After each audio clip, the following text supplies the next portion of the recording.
আজকে একটা নতুন রেসিপি নিয়ে চলে এসেছি, যার নাম হলো মাশরুম আর ব্রকোলির স্টার ফ্রাই।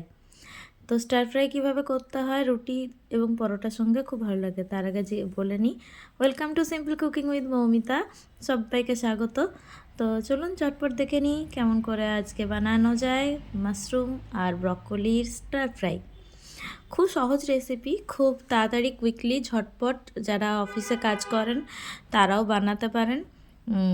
রুটি পরোটার সাথে খুব ভালো লাগে খেতে। তো প্রথমে কড়াইয়ে সরষের তেল দিয়ে দিয়েছিলাম, দেখতেই পেলেন। তারপর দিয়ে দিলাম জিরে জিরে ফোড়ন দিয়ে দিলাম। তারপর দিয়ে দিয়েছি একটা কাঁচা লঙ্কা, একটু মাঝখান থেকে চিড়ে দিয়েছি কাঁচা লঙ্কাটা। এরপর দিয়ে দিলাম পেঁয়াজ আর রসুন কুচিটা প্রথমে দিলাম, কারণ রসুনের একটা গন্ধ বের হয়, তো তার জন্য আগে রসুন কুচি দিলাম। তারপর একটু ভাজা ভাজা হয়ে গেলে তখন পেঁয়াজ কুচিটা দিয়ে দিলাম। এরপর দিয়ে দিলাম পেঁয়াজ কুচিটা পুরোটাই দিয়ে দিয়েছি। একটা গাজর চলে এসছে সাথে, আমি এখানে গাজরও দিয়েছি স্টার ফ্রাইটাতে, যাতে একটু বাড়ে। নাহলে মাশরুম এমনিতেই মাশরুম দিলেই কিন্তু মাশরুমটা কমে যায়। আমরা সবাই জানি মাশরুমে জল থাকে, জলের জন্য মাশরুমটা একটু কমে যায়। আমি এখানে বাটার মাশরুম ইউজ করেছি, আপনারা চাইলে যে কোনো মাশরুম ইউজ করতে পারেন, অন্য যে কোনো মাশরুম ইউজ করতে পারেন। তো আমার এখানে বাটার মাশরুমটা অ্যাভেলেবেল ছিল, তাই আমি বাটার মাশরুমটা ইউজ করেছি। এরপর গাজরটাও দিয়ে দিলাম। এবার একসাথে সব কটা সবজিকে আমি ভালো করে ভেজে নিচ্ছি। আমি স্টার ফ্রাই যেভাবে বানাই আমি আপনাদের সেভাবে বানিয়ে দেখাচ্ছি।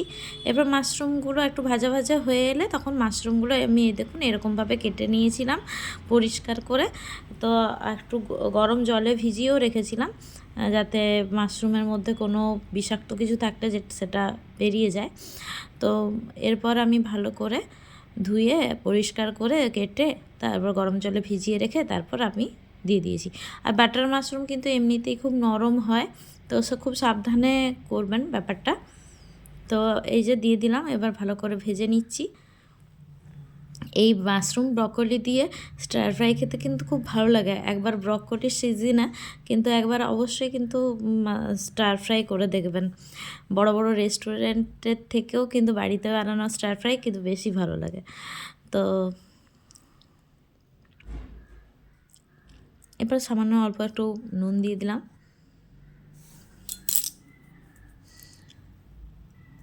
তো আজকে বানাচ্ছি রেস্টুরেন্ট স্টাইলের রেসিপি, কেমন লাগছে আপনাদের অবশ্যই জানাবেন। এরপর মাশরুমটা একটু অল্প ভাজা ভাজা হয়ে এসেছিলো, নুন দিয়ে দিয়েছিলাম, দেখতেই পেলেন। তো এরপর নুন দেওয়ার পর কিন্তু আমি ব্রকোলিগুলো দিলাম। ব্রকোলি কিন্তু সেদ্ধ হতে বেশিক্ষণ টাইম লাগে না, ফুলকপির মতো। আর ব্রকোলি কিন্তু আগের থেকে সেদ্ধ করতেও হয় না, এমনি কেটে পরেই আপনারা দিয়ে দিতে পারেন। আর হ্যাঁ, একটা কথা, ব্রকোলিতে কিন্তু বেশি হলুদ দেবেন না, হলুদ কিন্তু ব্রকোলি নিতে পারে না। ব্রকোলি কিন্তু হলুদটা টানে না, গন্ধটা অ্যাজ ইট ইজ হলুদের গন্ধটা কিন্তু থেকেই যায়। তো আমার এখানে ভুল হয়েছিল, হলুদটা আগেই দিয়ে দেওয়া উচিত ছিল, তারপর ব্রকোলিগুলো দেওয়া উচিত ছিল। তো ওই জন্য একটা হলুদের একটা স্মেল আসছিল। তো কিছু না, ভালোই, হলুদের স্মেল তো আমাদের ভালোই লাগে। তো আপনারা চেষ্টা করবেন আগেই হলুদটা দিয়ে দেওয়ার। আর আমি একটু এখানে ওই চিলি ফ্লেক্স দিয়ে দিয়েছি। তো দেখতেই পেলেন এরকমভাবে ঢাকা দিয়ে আমি পুরো স্টার ফ্রাইটা করে নিলাম। মাশরুম ব্রকোলির সেদ্ধও হয়ে গেছে, দেখিয়ে দিলাম আপনাদের একটা কেটে। তো দেখুন দেখুন কত কমে গেল জিনিসটা, কিন্তু এটা পরোটা রুটির সাথে খেতে কিন্তু অনবদ্য লাগে। বাড়িতে অবশ্যই এরকমভাবে একবার বানিয়ে দেখবেন, আমার বাড়ির সবাই কিন্তু এটা খুব খেতে পছন্দ করে, তাই আপনাদের সামনে একবার রেসিপিটা শেয়ার করে দিলাম। আমার বাড়িতে কিন্তু শীতকালে প্রায়ই এই সবজিটা হয়। তো সবাই ভালো থাকবেন, সুস্থ থাকবেন।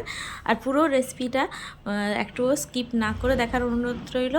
যদি রেসিপিটা ভালো লাগে সবার সঙ্গে শেয়ার করে দেবেন, আর লাইক দিয়ে দেবেন অবশ্যই, একটা ছোট্ট কমেন্ট করে দেবেন। আপনাদের ছোটো ছোটো কমেন্টগুলো আমার পড়তে খুবই ভালো লাগে। Thanks for watching this video. দেখা হচ্ছে নেক্সট কোনো ভিডিওতে। টাটা।